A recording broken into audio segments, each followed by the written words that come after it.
Huwezi kutenganisha mali na moyo wako. Yaani Mungu anapokuona utoi, anakuhesabu moyo wako uko mbali naye. Maana anaelewa mahala roho yako ilipo ndipo na hazina yako ilipo. Haiko mtu ambaye mali iko huku, yeye roho iko kule mahala. Kama roho yako iko kwa Mungu, maana yake na hazina yako inakuwa kwake.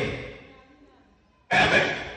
Ndio maana yule kijana anamwambia Yesu, mimi ni tajiri, nataka kuja mbinguni, nifanye nini? Akasema, shika amri.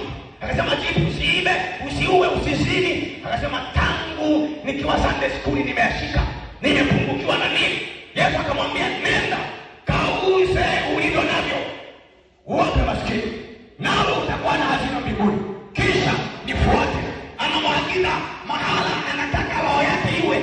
Mali zake anapowapa watu zinaenda mbinguni, ambapo roho yake itakuwepo pale, ndipo atakuwa na sehemu ya kwenda.